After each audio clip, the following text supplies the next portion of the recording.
Subscribe कीजिए unique engineering tips channel को और बेल आइकन को ज़रूर दबाएं सबसे पहले नोटिफिकेशन पाने के लिए।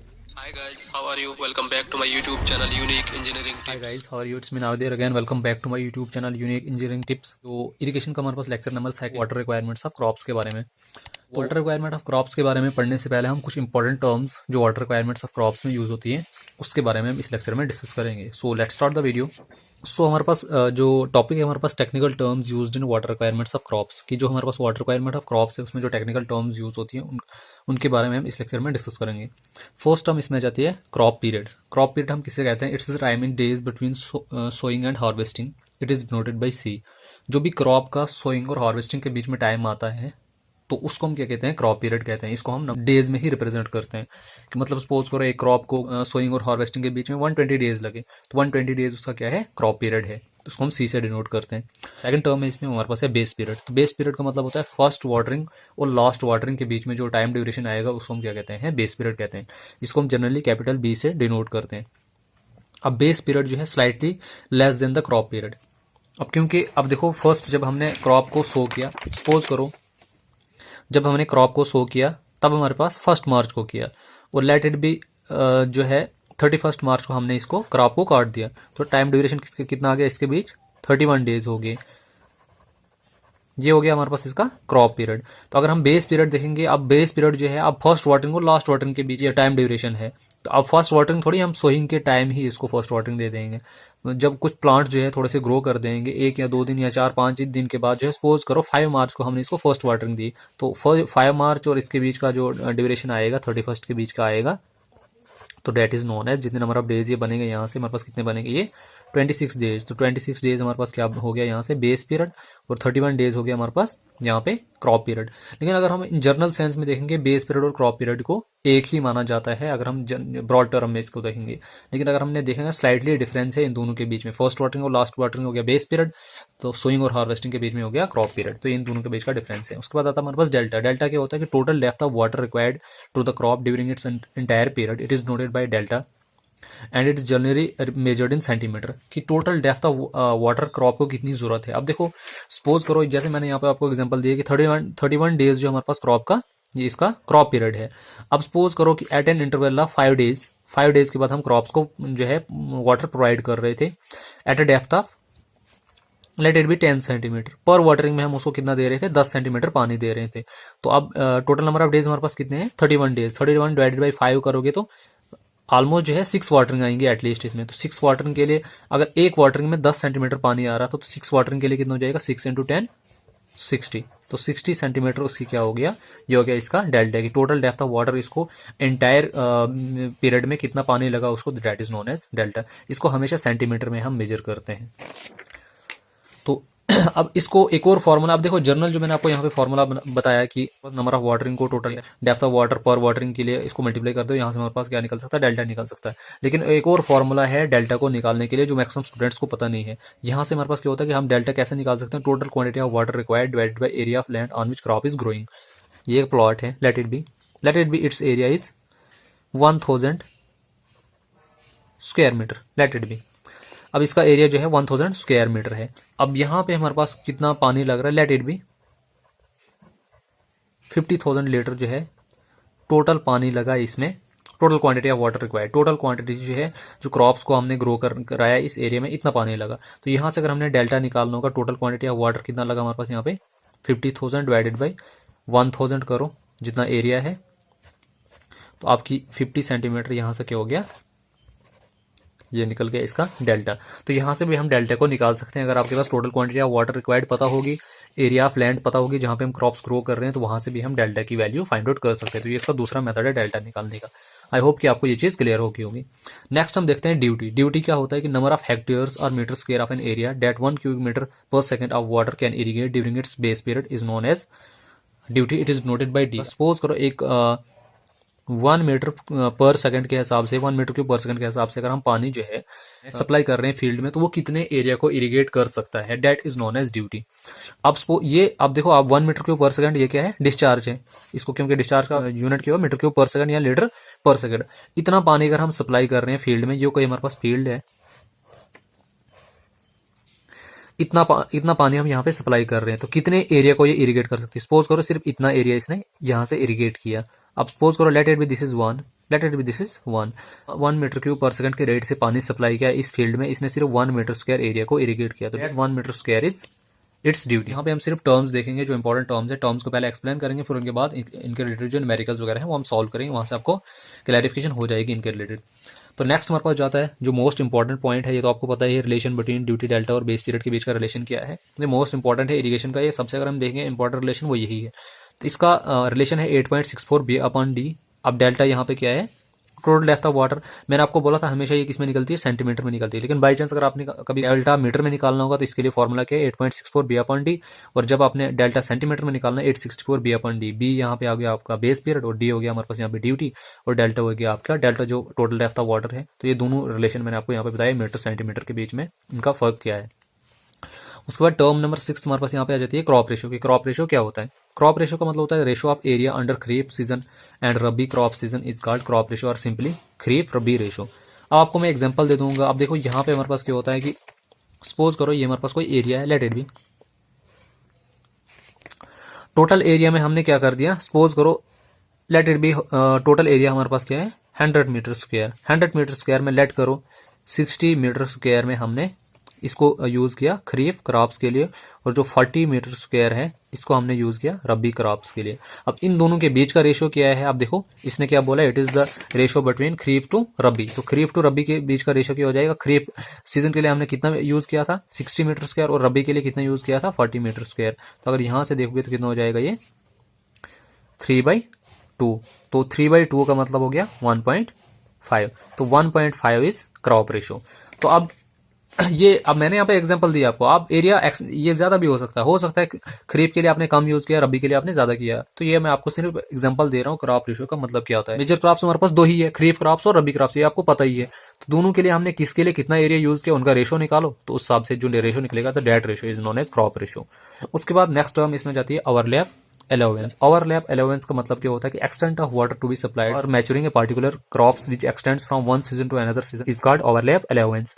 अब आपको पता है कि कुछ क्रॉप्स जो है ऐसी हैं, आप देखो खरीफ क्रॉप रबी क्रॉप, खरीफ क्रॉप जो है रबी क्रॉप, इनका अपना अपना सीजन है, 2-2 3-3 4-4 मंथ में हम इनका जो है क्रॉप सीजन टोटल है। लेकिन कुछ क्रॉप्स ऐसी है जिनका 8 मंथ सीजन है, 1 ईयर सीजन। आप शुगर कैन की एग्जाम्पल ले लो,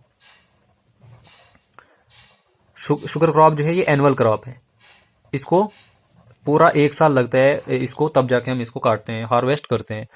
अब ये क्रॉप जो है इसको वाटर रिक्वायरमेंट जो है रबी सीजन में भी है, खरीफ सीजन में भी है, बाकी सीजन वेजिटेबल क्रॉप्स का भी एक अलग सीजन आता है जो जिनको हम हॉट वेदर क्रॉप्स भी कहते हैं। तो इस क्रॉप को हर सीजन में वाटर की रिक्वायर्ड है, खरीफ सीजन में भी इसको वाटर रिक्वायर्ड है, रबी क्रॉप में भी इसको वाटर रिक्वायर्ड है, हॉट वेदर क्रॉप्स के सीजन में भी इसको वाटर रिक्वायर्ड है।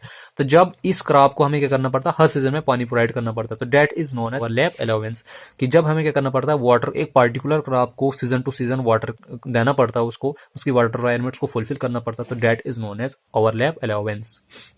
उसके बाद आता है नेक्स्ट हमारे पास paleo irrigation. Most important term है ये भी एग्जामिनेशन पॉइंट ऑफ व्यू से।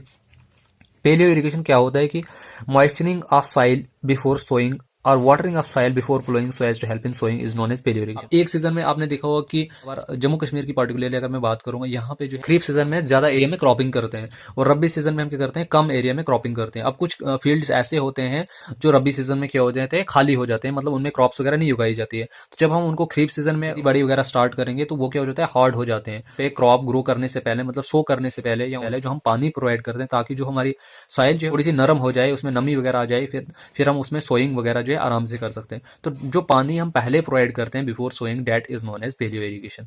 उसके बाद आ जाता है हमारे पास कोर वाटरिंग। इंपॉर्टेंट टर्म है ये भी। कोर वाटरिंग का मतलब होता है first watering to the crops after it has grown few centimetres. It is usually the maximum single watering following by other watering. अब देखो जब हमने क्रॉप जो है सो कर दिया, क्रॉप्स को सो कर दिया, सो करने के बाद जो है 1-2 दिन, 5 दिन, 6 दिन या हफ्ते के बाद जो है वो ग्रो करना स्टार्ट कर देंगे, कुछ फ्यू सेंटीमीटर जो है वो जमीन से बाहर आ जाएंगे। तो जो हम फर्स्ट वाटरिंग क्रॉप को प्रोवाइड करते हैं उसको हम क्या कहते हैं, कोर वाटरिंग। फर्स्ट वाटरिंग हमेशा याद रखना ये मैक्सिमम होती है, कि ऑलवेज द मैक्सिमम। ये इसमें सबसे इंपॉर्टेंट पॉइंट है एग्जामिनेशन पॉइंट ऑफ व्यू से, कि वाटरिंग या फर्स्ट वाटरिंग मैक्सिमम होती है। अगर हम राइस के लिए देखेंगे कि कोर वाटरिंग की डेप्थ कितनी होनी चाहिए, 19 सेंटीमीटर। ये points examination point of view से इंपॉर्टेंट है। शुगर कैन के लिए हमें चाहिए 16.5 सेंटीमीटर, और वीट के लिए हमारे पास कितनी चाहिए, ये 13.5 सेंटीमीटर। उसके बाद नेक्स्ट आ जाता है हमारे पास कोर पीरियड। अब कोर पीरियड या सिंपली कोर, तो कोर पीरियड होता है कि जिस पीरियड में या जिस टाइम में क्रॉप को मैक्सिमम वाटर की डिमांड होती है, that is known as kor period. अब मैंने आपको ऊपर ही बता दिया कोर वाटरिंग कब होती है, मैक्सिमम फर्स्ट वाटरिंग ही कोर वाटरिंग होती है। Period during which crops requires maximum quantity of water is known as kor period. तो जिस पीरियड में क्रॉप्स को मैक्सिमम क्वांटिटी ऑफ वाटर की जरूरत होगी उसको क्या कहेंगे, कोर पीरियड कहेंगे। It generally depends on climate पे भी डिपेंड करता है, क्रॉप्स पे डिपेंड करता है। तो ये एरिया टू एरिया भी वेरी करता है, क्रॉप टू क्रॉप भी वेरी करता है, ये सीजन टू सीजन भी वेरी करता है, और ये क्लाइमेटिक कंडीशन ऑफ एरिया उस पर भी डिपेंड करता है। लेकिन अगर ऐसे जर्नल में देखेंगे इन ब्रॉड सेंस, राइस का जो कोर पीरियड है फर्स्ट 2 से लेकर 4 वीक्स के बीच में, और वीट को चाहिए 3 से लेकर 8 वीक्स के बीच में। ये इंपॉर्टेंट पॉइंट है एग्जामिनेशन पॉइंट ऑफ व्यू से, ये दोनों जो मैंने आपको यहाँ पे बताए और यहाँ पे बताए। उसके बाद नेक्स्ट टर्म आ जाता है हमारे पास टाइम फैक्टर। टाइम फैक्टर किससे हम कहते हैं, it is the ratio of number of days for which the canal actually run to the number of days for which it is designed. अब आपको मैं एग्जांपल दे दूंगा, सपोज करो ये हमारे पास क्या है, ये कोई कैनाल है, इसको डिजाइन इसलिए इस तरह से किया है कि 60 डेज तक ये जो है आराम से हमें पानी प्रोवाइड कर सकती है। लेकिन एक्चुअली में ये 60 की जगह 40 डेज ही रन कर रही है, बाकी 20 डेज जो है रन नहीं कर रही है। अब वो कुछ प्रॉब्लम वगैरह, मेंटेनेंस वगैरह की जरूरत इसको पड़ती है। तो अब इन दोनों का अगर मैं रेशियो निकालूंगा, एक्चुअली कितनी रन कर रही है 40 डेज, डिजाइन कितनी के लिए की थी 60 डेज, तो यहां से जो कितना आएगा, यहाँ से 2/3 अगर हम देखेंगे, ये 2/3, तो ये जो 2/3 का रेशियो आया तो that is known as time factor. तो इसको हम क्या कहते हैं, टाइम फैक्टर, कि कैनाल कितने एक्चुअली कितने के लिए रन कर रही है और डिजाइन कितने के लिए किया था, उन दोनों के बीच का रेशियो, तो that is known as time factor. उसके बाद नेक्स्ट टर्म जो इसमें जाता है optimum water depth. Optimum water depth का मतलब होता है कि it is the depth of water at which the crop gives maximum yield या प्रोडक्शन, तो उसको हम क्या कहते हैं, ऑप्टिमम वाटर डेप्थ। अब देखो वाटर भी हमारे पास क्या होता है कि इसकी भी एक ऑप्टिमम रिक्वायरमेंट होती है। अब सपोज करो जो है maximum depth of water 120 centimetre है, जहां पे हमारे पास यील्ड क्या होगी, मैक्सिमम क्रॉप जो है हमें मैक्सिमम प्रोडक्शन देगी। अगर हम इससे ज्यादा पानी प्रोवाइड कर देंगे तो वाटर लॉगिंग हो जाएगा, इससे कम अगर हम पानी प्रोवाइड कर देंगे तो क्रॉप प्रोडक्शन है उस पर इफेक्ट पड़ेगा। तो जिस डेप्थ ऑफ वाटर या जिस अमाउंट ऑफ वाटर पे हमारे पास क्रॉप प्रोडक्शन मैक्सिमम होगी, तो that amount of water is known as optimum water depth. उसके बाद next term, most important term है ये भी, कमांडेड एरियाज। किससे कहते हैं, the areas over which the canal irrigation water flows by gravity is known as commanded areas. तो जिस एरिया के ऊपर जो है इरिगेटेड वाटर जो हमारे पास है बाय ग्रेविटी फ्लो करता है उसको हम ये कहते हैं commanded areas. It has generally 2 types. अब कमांडेड एरियाज जनरली 2 टाइप्स के होते हैं, ग्रास कमांडेड एरिया और कल्चरल कमांडेड एरिया। अब ग्रास कमांडेड एरिया और कल्चरल कमांडेड एरिया क्या होता है, 1 बाय 1 हम दोनों को डिस्कस करते हैं। तो फर्स्ट इसमें जाता है gross commanded area. Gross commanded area में कल आपको मैं बताऊंगा, it includes both cultivable as well as uncultivable area. It also includes roads, buildings वगैरह एटसेट्रा। अब आपको सिंपल अगर मैं आपको एग्जांपल दे दूंगा, सपोज करो ये आपके पास कोई एरिया है, let it be this is an area. अब इस एरिया में क्या हो सकता है, रोड्स भी हो सकती है, let it be this is roads, ये रोड है किसी एरिया की। यहाँ पे क्या है, यहाँ बिल्डिंग्स है, यहाँ बिल्डिंग्स है, ये बिल्डिंग्स है, ये बिल्डिंग्स है। अब सपोज करो यहाँ पे क्या है, ये लैंड है, यहाँ पे भी क्या है, लैंड है, यहाँ पे भी क्या है, लैंड है।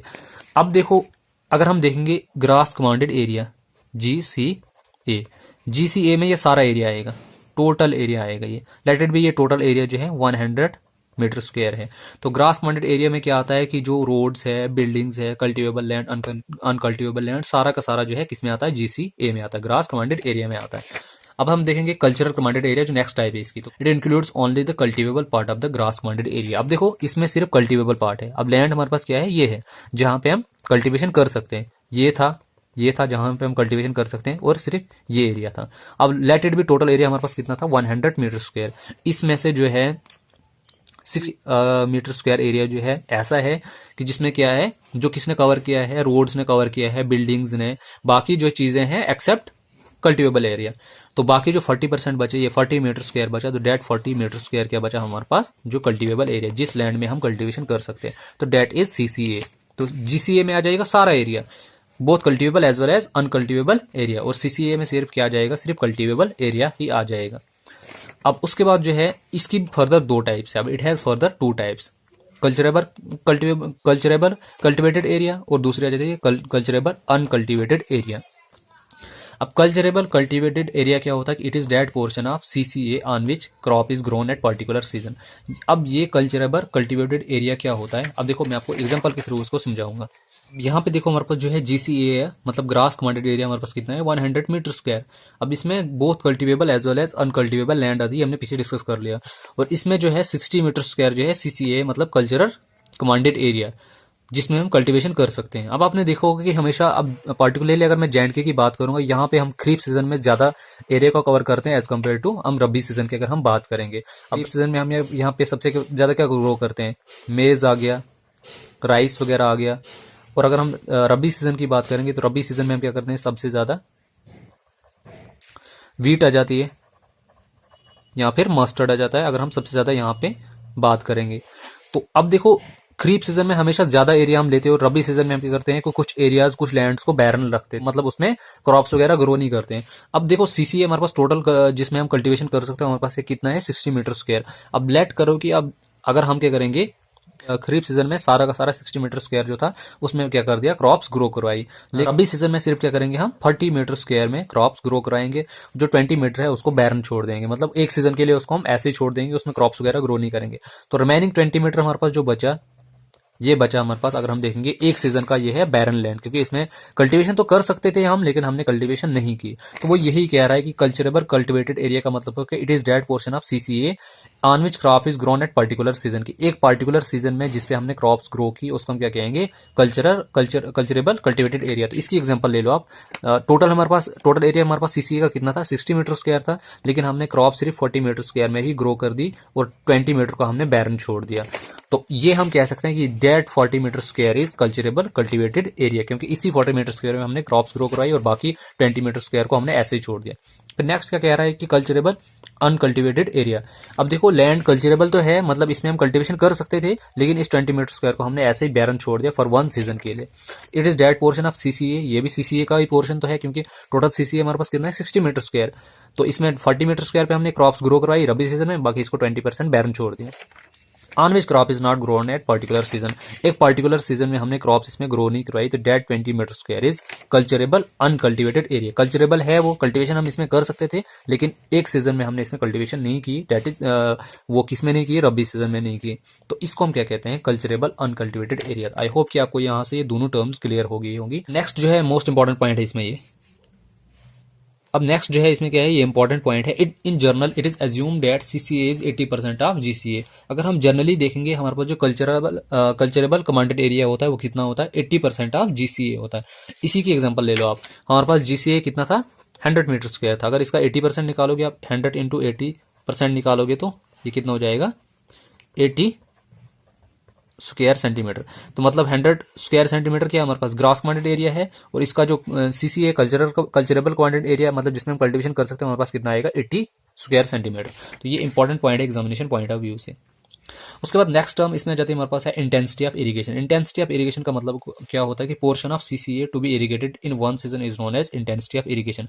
अब देखो हमारे पास, अब इसी की एग्जांपल ले लो आप, हमारे पास यहाँ पे सीसीए कितना था, कल्चरेबल कमांडेड एरिया कितना था, 60 मीटर स्क्वायर था। इसी की एग्जांपल ले लो, 60 मीटर स्क्वायर हमारे पास टोटल सीसीए हमारे पास कितना है, 60 मीटर स्क्वायर। अब देखो जो हमारे पास है खरीफ सीजन के लिए हमने इसको कितना ये खरीफ क्रॉप्स के लिए हमने क्या कर दिया, 60 के 60 में ही क्रॉप्स ग्रो करवाई। लेकिन रबी सीजन में अगर हम देखेंगे, रबी सीजन में हमने कितनी क्रॉप्स ग्रो कराई, सिर्फ 40 मीटर स्क्वायर में ही क्रॉप्स को ग्रो कराया। अगर हम यहां से इंटेंसिटी ऑफ इरिगेशन निकालेंगे खरीफ क्रॉप्स के लिए, तो वो कितना निकलेगा, area to be irrigated at one time, कितना एरिया हमने इरिगेट किया, 60 था टोटल भी हमारे पास 60 है, इंटू 100 करेंगे तो यहां से हमारे पास कितना निकल जाएगा, यहां से 100% इसकी इंटेंसिटी निकल जाएगी।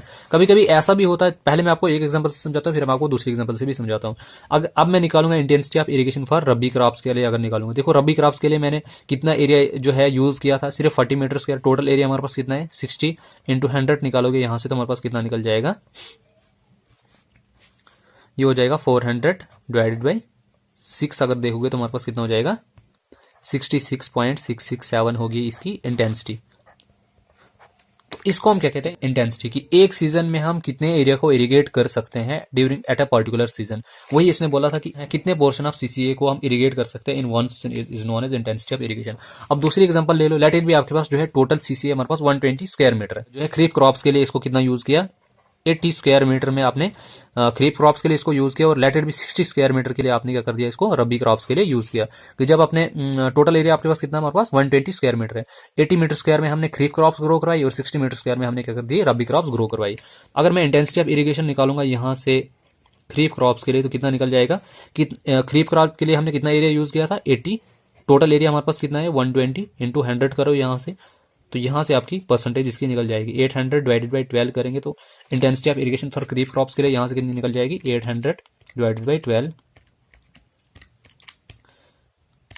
तो यहाँ से हमारे पास निकला ये 66.66% निकली इंटेंसिटी ऑफ इरिगेशन। वहीं पे अगर हम देखेंगे intensity of irrigation for rabi crops के लिए अगर हम निकालेंगे, रबी क्रॉप्स के लिए हमने कितना एरिया यूज किया था, सिर्फ 60 मीटर स्क्वायर ही यूज किया था, डिवाइडेड बाई टोटल एरिया हमारे पास कितना है 120 इंटू 100 से इसको करो तो यहाँ से कितना निकल जाएगा ये 600 डिवाइडेड बाई 12, तो आप कितना निकल जाएगा ये 50% निकल जाएगा। इस चीज को हम क्या कहते हैं इंटेंसिटी ऑफ इरिगेशन। उसके बाद इसने इंपॉर्टेंट पॉइंट जिसने ये बोला कि intensity of irrigation can be more than 100%। अब आप ये सोचोगे कि परसेंटेज जो मैक्सिमम 100 ही होती है, अब ये 100% से ज्यादा कैसे हो सकती है intensity of irrigation? Yes, it can be more than 100%। अब मैं आपको यहाँ पे बताऊंगा। अब देखो, जब हमने इंटेंसिटी ऑफ इरिगेशन जो है खरीफ क्रॉप्स के लिए निकाली, कितनी निकली 66 पॉइंट समथिंग, और रबी क्रॉप्स के लिए हमारे पास कितनी निकली 50%। अगर हम टोटल इंटेंसिटी निकालेंगे यहाँ से तो कितना हो जाएगा 66.667 को प्लस 50 करेंगे तो हमारे पास कितना हो जाएगा 116.667% आ गई हमारे पास टोटल डेंसिटी ऑफ इरिगेशन। क्यों? क्योंकि हम क्या कर रहे हैं, ये टोटल एरिया हमारे पास कितना है 120 स्क्वायर मीटर है, इसमें हम 80 स्क्वायर मीटर में खरीफ क्रॉप्स ग्रो करा रहे हैं और बाकी नेक्स्ट फिर 60 स्क्वायर मीटर में क्रॉप्स ग्रो करवा रहे हैं। तो ऑब्वियसली इंटेंसिटी ऑफ इरिगेशन यहाँ से 100% से ज्यादा भी एक्सीड हो सकती है। तो इस चीज को हम क्या कहते हैं intensity of irrigation. I hope कि आपको ये चीज यहाँ से क्लियर होगी। उसके बाद लास्ट जो इसमें टर्म आती है इरिगेबल एरिया। इरिगेबल एरिया हम किसको कहते हैं? Area of CCA to be irrigated at one time is called irrigable area. कि सीसीए का वो एरिया जिसको हम एट वन टाइम में इरिगेट कर सकते हैं तो उसको हम इरिगेबल एरिया कहते हैं। यही आप एग्जांपल ले लो, आप area to be irrigated at one time, इसी की एग्जांपल ले लो आप। यहाँ पे जो मैंने आपको एग्जांपल दी है, टोटल एरिया हमारे पास यहाँ पे कितना था, हमारे पास 120 स्क्वायर मीटर था। इसमें हमने एक टाइम में कितने एरिया को इरिगेट कर दिया? खरीफ के लिए ये 80 स्क्वायर मीटर। अगर हम देखेंगे irrigable area for kharif crops हो गया 80 मीटर स्क्वायर और irrigable area for rabi crops हो गया 60 मीटर स्क्वायर। की एक टाइम में कितने एरिया को हम इरिगेट करते हैं तो that area is known as irrigable area. अगर आपने यहां से हमने इरिगेबल एरिया को निकालना हो तो हम कैसे निकाल सकते हैं? इंटेंसिटी ऑफ इरिगेशन को सीसीए के साथ मल्टीप्लाई कर दो, CCA intensity of irrigation into this, तो यहाँ से हमारे पास area to be irrigated at one time यहाँ से निकल सकता है। तो ये थी हमारे पास कुछ बेसिक और इंपॉर्टेंट टर्म जो वाटर रिक्वायरमेंट ऑफ क्रॉप्स वाले यूनिट में यूज होती हैं। आई होप कि आपको मैंने सारी टर्म्स क्लियर करवा दी होंगी। अगर आपको फिर भी किसी भी टर्म में डाउट है तो आप मुझे कमेंट सेक्शन में पूछ सकते हैं। तो नेक्स्ट वीडियो में हम डिस्कस करेंगे वाटर रिक्वायरमेंट ऑफ क्रॉप्स के जो रिमेनिंग टॉपिक्स हैं, उसमें कुछ न्यूमेरिकल्स भी आपको सॉल्व कराऊंगा, वहां पे आपको सारी टर्म्स क्लियर हो सकती हैं। तो अगर आपको वीडियो पसंद है तो वीडियो को लाइक कीजिए, शेयर कीजिए, कमेंट कीजिए और चैनल को सब्सक्राइब जरूर कीजिए और मेरी वीडियोस को अपने दोस्तों के साथ जरूर शेयर कीजिए। So thank you so much, keep watching unique engineering tips. अगर आपको हमारी ये वीडियो पसंद आई होगी तो वीडियो को लाइक कीजिए, शेयर कीजिए, कमेंट कीजिए और चैनल को सब्सक्राइब करना ना भूलें। और प्लीज़ बेल आइकन जरूर दबाएं ताकि जब भी मैं नई वीडियो अपलोड करूं तो आप तक सबसे पहले नोटिफिकेशन पहुंचे। और प्रीवियस वीडियो जितनी मैंने अपलोड की है उनकी जो PDFs हैं वो डिस्क्रिप्शन में अवेलेबल हैं, तो आप वहां से उनको डाउनलोड कर सकते हैं। Thank you so much.